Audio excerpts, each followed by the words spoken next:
Hi, hello friends. Welcome back to the Mission Teacher Academy. In previous class, we were discussing about the beautiful poem Grandma Climbs a Tree. It is written by Ruskin Bond, right?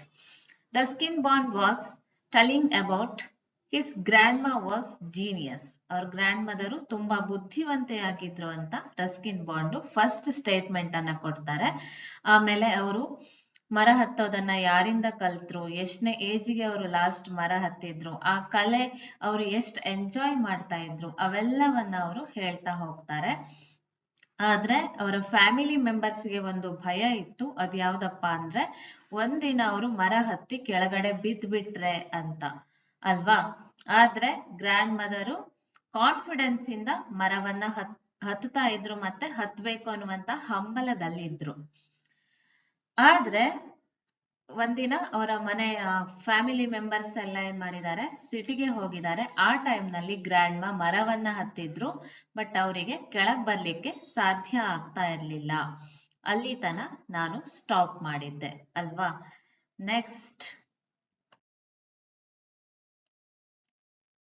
after the rescue, the doctor took Granny's temperature and said, I strongly recommend a quiet week in bed. We sighed with relief and tucked her up well. Poor Granny.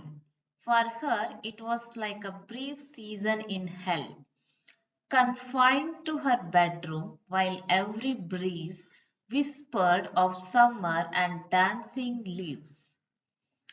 Let's see the meanings. Recommend means advice, temperature, body heat, relief, freedom from worry or pain, confined, kept in one place, whispered, spoke softly, rescue, save from danger, sighed, breathed out deeply. Let's discuss the poem. After the rescue. Rescue means save from the danger. ಅಂದ್ರೆ ಮರದಲ್ಲೇ ಇದ್ರು, ಅವರ ಕೆಳಗಡೆ ಇಳಿಲಿಕ್ಕೆ ಸಾಧ್ಯ ಆಗ್ತಾ ಇರ್ಲಿಲ್ಲ. But family members ಎಲ್ಲ ಸಿಟಿಯಿಂದ ವಾಪಸ್ ಬಂದ್ಮೇಲೆ ಅವರನ್ನ ರೆಸ್ಕ್ಯೂ ಅಂದ್ರೆ ಪ್ರೊಟೆಕ್ಟ್ ಮಾಡಿದ್ರು, ಸೇಫ್ ಆಗಿ ಕೆಳಗಡೆ ಕರ್ಕೊಂಡ್ ಬಂದ್ರು. The doctor took granny's temperature and said. ಕೆಳಗಡೆ ಬಂದ್ಮೇಲೆ ಏನ್ ಮಾಡ್ತಾರೆ, ಫ್ಯಾಮಿಲಿ ಮೆಂಬರ್ಸ್ ಡಾಕ್ಟರ್ ಅನ್ನ ಕರೀತಾರೆ. ಡಾಕ್ಟರ್ ಸಹ ಬಂದು granny means grandmother's temperature and set, ಅವರ ಟೆಂಪರೇಚರ್ ಅನ್ನ ಚೆಕ್ ಮಾಡ್ತಾ ಇದ್ದಾರೆ. ಅವರಿಗೆ ಬಾಡಿ ಹೀಟು ಜಾಸ್ತಿ ಆಗಿದೆ, ಅಂದ್ರೆ ಕೆಳಗಡೆ ಬರೋಕ್ ಆಗ್ತಾ ಇಲ್ಲ ಅನ್ನುವಂತಹ ಗಾಬರಿಯಿಂದನೂ ಜ್ವರ ಬಂದಿರಬಹುದು. ಅದಕ್ಕೋಸ್ಕರ ಟೆಂಪರೇಚರ್ ಅನ್ನ ಚೆಕ್ ಮಾಡಿದ್ರು. ಮತ್ತೆ ಹೇಳ್ತಾ ಇದ್ದಾರೆ, I strongly recommend a quiet week in bed. So I refers to the doctor. Okay, doctor recommend ಅಂದ್ರೆ ಅಡ್ವೈಸ್ ಮಾಡ್ತಾ ಇದ್ದಾರೆ, ಸಲಹೆ ಕೊಡ್ತಾ ಇದ್ದಾರೆ. 1 ವೀಕ್ ಅವರು ಬೆಡ್ ರೆಸ್ಟ್ ಅನ್ನ ತಗೊಳ್ಬೇಕು. We sighed with relief and tucked her up well. So family ಮೆಂಬರ್ಸಿಗೆಲ್ಲ ಒಂದ್ಸಲ ನೆಮ್ಮದಿಯ ನಿಟ್ಟುಸಿರು ಬರುತ್ತೆ. ರಿಲೀಫ್ ಅಂದ್ರೆ ಓಕೆ, ನಿರಾಳ ಆದ್ರು. We refers to family members. Okay, sighed means ಅಂದ್ರೆ ಜೋರಾಗಿ ಡೀಪ್ ಆಗಿ ಉಸಿರನ್ನ ತಗೊಳ್ಳುವಂಥದ್ದು, ನಿಟ್ಟುಸಿರನ್ನ ಬಿಟ್ರು. And tucked her up well ಅಂದ್ರೆ ಅವರನ್ನ ಹಾಸಿಗೆಯಲ್ಲಿ ಆರಾಮಾಗಿ ಮಲಗಿಸಿದ್ರು. ಪುವರ್ ಗ್ರಾನಿ ಅಂತ ಯಾಕೆ ಹೇಳಿದ್ದಾರೆ, ಆರಾಮಾಗಿ ಅಲ್ಲಿ ಇಲ್ಲಿ ತಿರಿಕೊಂಡು ಮರ ಎಲ್ಲ ಹತ್ಕೊಂಡು ಇದ್ದವರು ಈಗ ಮಲ್ಕೊಳ್ಬೇಕಲ್ವಾ, ಅದಕ್ಕೋಸ್ಕರ ಪಾಪ ಗ್ರ್ಯಾಂಡ್ ಮದರ್ ಅನ್ನುವಂತ ಅರ್ಥದಲ್ಲಿ ಪುವರ್ ಗ್ರಾನಿ ಅನ್ನುವಂತಹ ಪ್ರೇಸ್ ಅನ್ನ ಕೊಟ್ಟಿದ್ದಾರೆ. For her it was like a brief season in hell. ಅವ್ರಿಗೆ ಯಾವ ತರ ಫೀಲ್ ಆಗ್ತಾ ಇದೆ ಅಂದ್ರೆ, ನಾನೇನೋ ನರಕದಲ್ಲೇ ಇದೀನೇನೋ ಅನ್ನುವಂತಹ ಫೀಲ್ ಆಗ್ತಾ ಇದೆ. ಯಾಕೆ? Confined to her bedroom while every breeze whispered of summer and dancing leaves. So confined to her bedroom ಅಂದ್ರೆ ಅವರು ಬೆಡ್ರೂಮ್ ಅಲ್ಲೇ ಇರ್ಬೇಕು, ಮತ್ ಹೊರಗಡೆ ಹೋಗೋ ಆಗಿಲ್ಲ. ಯಾಕಂದ್ರೆ 1 ವೀಕ್ ಕಂಪ್ಲೀಟ್ ಬೆಡ್ ರೆಸ್ಟ್ ತಗೊಳ್ಬೇಕು ಅಂತ ಡಾಕ್ಟರ್ ಸಜೆಸ್ಟ್ ಮಾಡ್ಬಿಟ್ಟಿದ್ದಾರೆ. ಸೊ ಅವರು ಬೆಡ್ರೂಮ್ ಬಿಟ್ಟು ಬೇರೆ ಹೊರಗಡೆ ಹೋಗೋ ಆಗಿಲ್ಲ. ಆದ್ರೆ ಹೊರಗಡೆ ಯಾವ ತರ ಇದೆ, ವೈಲ್ ಎವ್ರಿ ಬ್ರೀಸ್ ಅಂದ್ರೆ ತಂಪಾದ ತಂಗಾಳಿ ಎಲ್ಲ ಬರ್ತಾ ಇದೆ. ಅದು ಅವ್ರಿಗೆ ಯಾವ ತರ ಫೀಲ್ ಆಗ್ತಾ ಇದೆ ಅಂದ್ರೆ ವಿಸ್ಪರ್ಡ್ ಆಫ್ ಸಮ್ಮರ್, ಅಂದ್ರೆ ಹೊರಗಡೆ ನೇಚರು ಸಮ್ಮರ್ ಇದೆ, ನ್ಯಾಚುರಲ್ ಆಗಿ ಗಾಳಿ ಬರ್ತಾ ಇದೆ, ಪ್ರಕೃತಿ ಸೌಂದರ್ಯ ಇದೆ. ಡ್ಯಾನ್ಸಿಂಗ್ ಲೀವ್ಸ್ ಅಂದ್ರೆ ಮರದ ಎಲೆಗಳೆಲ್ಲ ಅಲ್ಲಾಡ್ತವೆ, ಅಂದ್ರೆ ಕುಣಿತಾ ಇವೆ ಅನ್ನೋ ತರದಲ್ಲಿ ಅವರಿಗೆ ಫೀಲ್ ಆಗ್ತಾ ಇದೆ. ಅವ್ರೇನ್ ಮಾಡ್ತಾ ಇದ್ದಾರೆ, ರೂಮ್ ನಿಂದನೇ ಅವರಿಗೆಲ್ಲ ಕಾಣಿಸ್ತಾ ಇದೆ, ಬಟ್ ಹೊರಗಡೆ ಹೋಗ್ಲಿಕ್ಕೆ ಆಗ್ತಾ ಇಲ್ಲ ಅಲ್ವಾ. ಇದು ನರಕ ಅಲ್ವಾ. ನಿಮ್ಮ ಮುಂದೆ ಎಲ್ಲಾ ಬಗೆಯ ಸ್ವೀಟ್ಸ್ಗಳು ಅಥವಾ ಯಾವ್ಯಾವ್ದು ನಿಮ್ಗೆ ಇಷ್ಟ ಆಗಿರುವಂತ ಫುಡ್ ಗಳನ್ನೆಲ್ಲ ತಂದಿಟ್ಟಿದ್ದಾರೆ, ಬಟ್ ನಿಮ್ಗೆ ಹೆಲ್ತ್ ಕಂಡೀಷನ್ ಸರಿ ಇಲ್ಲ, ಬಟ್ ನೀವು ನೋಡ್ಬೋದು, ತಿನ್ಲಿಕ್ಕೆ ಸಾಧ್ಯ ಇಲ್ಲ. ಅವಾಗ ನಿಮ್ಗೆ ಯಾವ ತರ ಫೀಲ್ ಆಗ್ಬೋದು. ದ ಸೇಮ್ ವೇ ಗ್ರ್ಯಾಂಡ್ ಮದರ್ಗೂ ಸಹ ಬೇಜಾರಾಗ್ತಾ ಇದೆ, ಒಂಥರ ನಾನು ನರಕದಲ್ಲೇ ಇದೀನೇನೋ ಅನ್ನುವಷ್ಟು ಮಟ್ಟಿಗೆ ಅವರು ಫೀಲ್ ಮಾಡ್ಕೊಳ್ತಾ ಇದ್ದಾರೆ. ಇದು ನಿಮ್ಗೆ ಅರ್ಥ ಆಗಿದೆ ಅಂತ ಅನ್ಕೊಳ್ತೇನೆ. ನೆಕ್ಸ್ಟ್ ಆಂಟೋನಿಮ್ಸ್, ಈ ಸ್ಟಾಂಜದಲ್ಲಿ ಬರುವಂತ antonyms: rescue, abandon, quiet, noisy, relief, worry, confined, free, whisper, shout, poor, rich. Figures of speech ಇದೆ. It was like a brief season in hell. ನೋಡಿ, ಲೈಕ್ ಅಂತ ಬಂದಿದೆ, simile. Every breeze whispered. So ತಂಗಾಳಿ ಯಾವತ್ತಾದ್ರೂ ಮಾತಾಡತ್ತಾ? ವಿಸ್ಪರ್ಡ್ means ಪಿಸು ಮಾತು ಅಂತ ಹೇಳ್ತಿರಲ್ಲ, ಸಣ್ಣದಾಗಿ ಮಾತಾಡುವಂಥದ್ದು. So ಇದು personification. But she had held her peace till she felt stronger. Then she sat up and said, I will lie here no longer. And she called for my father and told him undaunted that a house in a treetop was what she now wanted. My dad knew his duties. He said, that's all right. You will have what you want, dear. I will start work tonight. Meanings: undaunted means without hesitation. Held her peace, remained silent. Duties, responsibilities. Treetop, the top of the tree. Lie, to rest in bed. Let's see the poem. But she had held her peace till she felt stronger. Held her peace ಅಂದ್ರೆ silent ಆಗಿದ್ರು. ಎಲ್ಲಿ ತನ?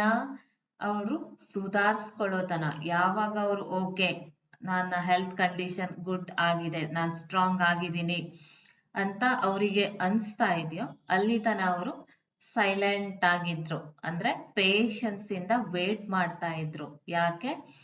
ನಾನು ಮತ್ತೆ ನನ್ನ ಕಾರ್ಯವನ್ನ start ಮಾಡ್ಬೇಕು. ಆ ಬೆಡ್ರೂಮ್ ಅಲ್ಲಿ ಬೆಡ್ ಮೇಲೆ ಮಲ್ಕೊಂಡಿರ್ಲಿಕ್ಕೆ ಅವರಿಗೆ ಇಷ್ಟ ಇಲ್ಲ. Then she sat up and said, I will lie here no longer. ಅವರು ಸ್ಟ್ರಾಂಗ್ ಆದ ತಕ್ಷಣನೇ ಏನ್ ಮಾಡ್ತಾರೆ, ಅಲ್ಲಿಂದ ಹೇಳ್ತಾರೆ, ಮತ್ ಹೇಳ್ತಾರೆ, I will lie here no longer. ನಾನ್ ಇನ್ ಮುಂದೆ ಇಲ್ಲಿ ರೆಸ್ಟ್ ಮಾಡ್ತಾ ಮಲ್ಕೊಂಡಿರ್ಲಿಕ್ಕೆ ಸಾಧ್ಯ ಇಲ್ಲ. ನೋ ಲಾಂಗರ್ ಸಾಧ್ಯವೇ ಇಲ್ಲ ಇನ್ನು. And she called for my father. My father refers to Ruskin Bond's father. ಅವ್ರ ಅಜ್ಜಿಗೆ ಏನಾಗ್ಬೇಕು? ಮಗ ಆಗ್ಬೇಕು ಅಲ್ವಾ. And she called for my father. ಮಗನನ್ನ ಕರೀತಾರೆ. And told him undaunted.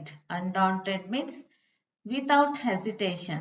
ಕರೆದು ಏನ್ ಹೇಳ್ತಾರೆ ಅಂದ್ರೆ ಹಿಂಜರಿಕೆ ಇಲ್ದೆ ಹೇಳ್ತಾರೆ. ಏನ್ ಹೇಳ್ತಾರೆ? That a house in a treetop was what she now wanted. ನನಗೇನ್ ಬೇಕು? ಮರದ ಮೇಲೆ ನನಗೊಂದು ಮನೆ ಬೇಕು ಅನ್ನುವಂತಹ ಡಿಮಾಂಡ್ ಅನ್ನ ಮಗನ ಮುಂದೆ ಇಡ್ತಾ ಇದ್ದಾರೆ. My dad knew his duties. My dad refers to Ruskin Bond's father. ಅವರಿಗೆ ಅವರ ಡ್ಯೂಟೀಸ್ ಅಂದ್ರೆ ರೆಸ್ಪಾನ್ಸಿಬಿಲಿಟೀಸ್, ಅವರ ಕರ್ತವ್ಯ ಗೊತ್ತಿದೆ. ತಾಯಿನ ಏನ್ ಹೇಳ್ತಾ ಇದ್ದಾರೆ? ನನ್ಗೆ ಮರದ ಮೇಲೊಂದು ಮನೆ ಬೇಕು ಅಂತ ಹೇಳ್ತಾ ಇದ್ದಾರೆ. ಸೊ ಮಗನಾಗಿ ಆ ಡ್ಯೂಟಿ ಅಥವಾ ಅವರ ರೆಸ್ಪಾನ್ಸಿಬಿಲಿಟೀಸ್ ಅನ್ನ ಮಾಡೋದು ಅವರ ಕರ್ತವ್ಯ ಆಗಿರುತ್ತೆ ಅಲ್ವಾ. He said that's all right, okay ಅಂತ ಒಪ್ಕೊಂಡ್ರು, ಅಗ್ರಿ ಆದ್ರು, ಅವರ ಡಿಮಾಂಡ್ ಅನ್ನ ಒಪ್ಕೊಂಡ್ರು. You will have what you want dear. ಪ್ರೀತಿಯ ಅಮ್ಮನೆ, ನೀನು ಏನ್ ಬಯಸ್ತಾ ಇದೆಯಲ್ಲ ಅಥವಾ ನಿನಗೆ ಏನ್ ಬೇಕಾಗಿದೆಯಲ್ಲ ಅದು ನಿನ್ಗೆ ಸಿಕ್ಕೇ ಸಿಗತ್ತೆ. I will start work tonight. ಇವತ್ ರಾತ್ರಿಯಿಂದನೇ ನಾನು ಆ ಮನೆಯ ಕೆಲಸವನ್ನ ಸ್ಟಾರ್ಟ್ ಮಾಡ್ತೇನೆ. ಮನೆ ಕಟ್ಟುವಂತ ಕೆಲಸವನ್ನ ನಾನು ಇವತ್ ರಾತ್ರಿಯಿಂದನೇ ಸ್ಟಾರ್ಟ್ ಮಾಡ್ತೇನೆ ಅಂತ ಅವರು ಅಮ್ಮನಿಗೆ ಹೇಳ್ತಾ ಇದ್ದಾರೆ. ನೆಕ್ಸ್ಟ್,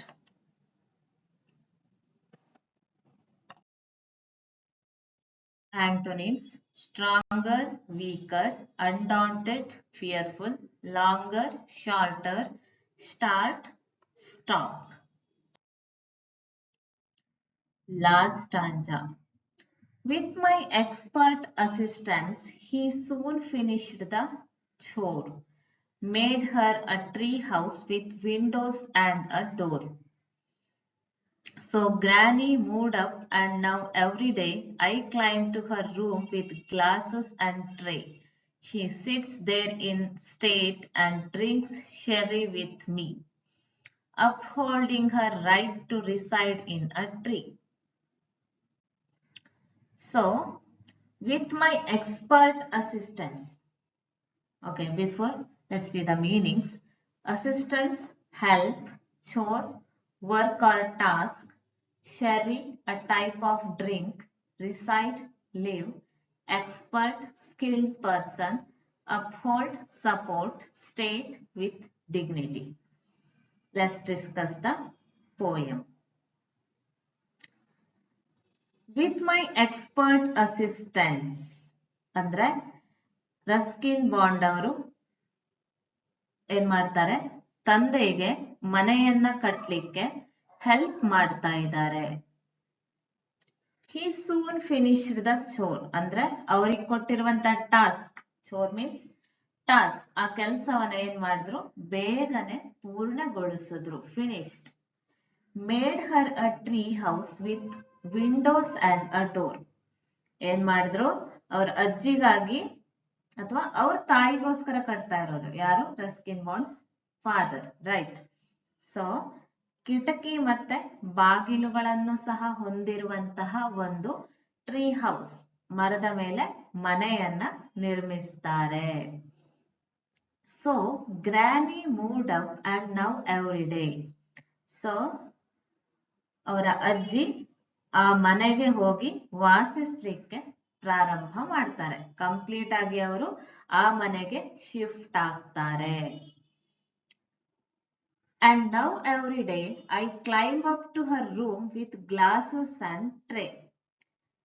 ಅವರು ಅಲ್ಲಿ ಹೋಗಿ ವಾಸ ಮಾಡ್ಲಿಕ್ಕೆ ಸ್ಟಾರ್ಟ್ ಮಾಡಿದ್ಮೇಲಿಂದ ಏನ್ ಮಾಡ್ತಾರೆ, ರಸ್ಕಿನ್ ಬಾಂಡ್ ಅವರು ಸಹ ಪ್ರತಿದಿನ ಆ ಮನೆಗೆ ಹತ್ಕೊಂಡು ಹೋಗ್ತಾರೆ.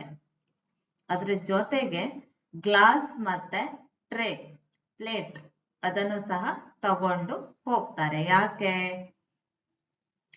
She sits there in state and drinks sherry with me. ಅಜ್ಜಿ ಆ ಮನೆಯಲ್ಲಿ, ಆ ಮರದ ಮೇಲೆ ಕಟ್ಟಿರುವಂತ ಮನೆಯಲ್ಲಿ ಒಂದು ಘನತೆ ಅಥವಾ ಗೌರವದಿಂದ ಕುಳಿತುಕೊಂಡು ಅವ್ರ ಜೊತೆಗೆ ಶೆರ್ರಿ ಅಂದ್ರೆ ಅದು ಒಂದು ಟೈಪ್ ಆಫ್ ಡ್ರಿಂಕ್ ಅಂತ ಹೇಳ್ಬೋದು. ಆ ಡ್ರಿಂಕ್ ಅನ್ನ ಅವರು ಪೋಯೆಟ್ ಜೊತೆಗೆ ಕುತ್ಕೊಂಡು ಕುಡಿತಾ ಇದ್ರು. ಯಾರು? ಅಜ್ಜಿ. She refers to grandmother. upholding her right to reside in a tree. So ಅಜ್ಜಿ ಆ ಮರದ ಮೇಲೆ ವಾಸಿಸುವಂತ ಆಸೆಯನ್ನ ಕುಟುಂಬದವರು ಗೌರವಿಸಿ ಅದನ್ನ ಈಡೇರಿಸಿದ್ರು. ಅದಕ್ಕೋಸ್ಕರ she will very happy, she feels very happy, ಅವರಿಗೆ ತುಂಬಾ ಖುಷಿ ಆಗ್ತಾ ಇದೆ. ಸೊ ಇಲ್ಲಿ ನೀವೇನ್ ನೋಡ್ಬೋದು, ಅಜ್ಜಿಯ ಮರ ಹತ್ತುವಂತಹ ಕೌಶಲ್ಯವನ್ನ ನೀವು ನೋಡ್ತಾ ಬಂದ್ರಿ ಸ್ಟಾರ್ಟಿಂಗ್ ನಿಂದ ಅಲ್ವಾ. ಅವರ ಬ್ರದರು 6 years ಇರುವಾಗ್ಲೇ ಗ್ರ್ಯಾಂಡ್ ಮದರಿಗೆ ಏನ್ ಮಾಡಿದ್ರು, ಮರ ಹತ್ತುವಂತ ಕಲೆಯನ್ನ ಕಲಿಸಿ ಕೊಟ್ಟಿದ್ರು. ಸೊ ಯಾರು ಮನೆಯಲ್ಲಿ ಇಲ್ದೇ ಇರುವಂತ ಟೈಮ್ನಲ್ಲೂ ಸಹ ಅಜ್ಜಿ ಹೋಗಿ ಮರವನ್ನ ಹತ್ತಿದ್ರು. ಹತ್ಕೊಂಡು ಕೆಳಗಡೆ ಇಳಿಲಿಕ್ಕೆ ಆಗ್ತಾ ಇರ್ಲಿಲ್ಲ. ಕುಟುಂಬದವರೆಲ್ಲ ಬಂದು ಅವರನ್ನ ಏನ್ ಮಾಡ್ತಾರೆ, ಪ್ರೊಟೆಕ್ಟ್ ಮಾಡ್ತಾರೆ, ಸೇವ್ ಮಾಡ್ತಾರೆ. ನಂತರ 1 ವೀಕ್ ಬೆಡ್ ರೆಸ್ಟ್ ಅನ್ನ ತಗೊಂಡ್ರು. ಅದು ಅವರಿಗೆ ಒಂಥರ ನರಕ ತರ ಫೀಲ್ ಆಗ್ತಾ ಇತ್ತು. ನೆಕ್ಸ್ಟ್ ತಮ್ಮ ಮಗನನ್ನ ಕರೆದು ಮರದ ಮೇಲೆ ನನಗೊಂದು ಮನೆ ಕಟ್ಕೊಡು ಅಂತ ಡಿಮಾಂಡ್ ಮಾಡ್ತಾರೆ. ಅವರ ಮಗ ಏನ್ ಮಾಡ್ತಾನೆ, ಅವರ ಆಸೆಯಂತೆ ಕಿಟಕಿ ಮತ್ತೆ ಬಾಗಿಲುಗಳಿರುವಂತ ಒಂದು ಮನೆಯನ್ನ ಮರದ ಮೇಲೆ ಕಟ್ಕೊಡ್ತಾನೆ, ಟ್ರೀ ಹೌಸ್ ಅನ್ನ ಕಟ್ಕೊಡ್ತಾನೆ. ಅಜ್ಜಿ ಕಂಪ್ಲೀಟ್ ಆಗಿ ಆ ಮರದ ಮನೆಗೆ ಮೂವ್ ಆಗ್ತಾರೆ ಅಥವಾ ಶಿಫ್ಟ್ ಆಗ್ತಾರೆ. ಮತ್ತೆ ಮೊಮ್ಮಗನ್ ಜೊತೆ ಏನ್ ಮಾಡ್ತಾರೆ, ಡೈಲಿ ಶೆರ್ರಿ ಅನ್ನುವಂತಹ ಡ್ರಿಂಕ್ ಅನ್ನ ಅಲ್ಲಿ ಕುತ್ಕೊಂಡು ಕುಡಿತಾ ಎಂಜಾಯ್ ಮಾಡ್ತಾ ಇರ್ತಾರೆ ಅವ್ರ ಲೈಫ್ ಅನ್ನ. This is the beautiful poem written by Ruskin bond. ನಿಮ್ಗೆ ಈ ಪೋಯಮ್ ಅರ್ಥ ಆಗಿದೆ ಅಂತ ಅನ್ಕೊಳ್ತೇನೆ.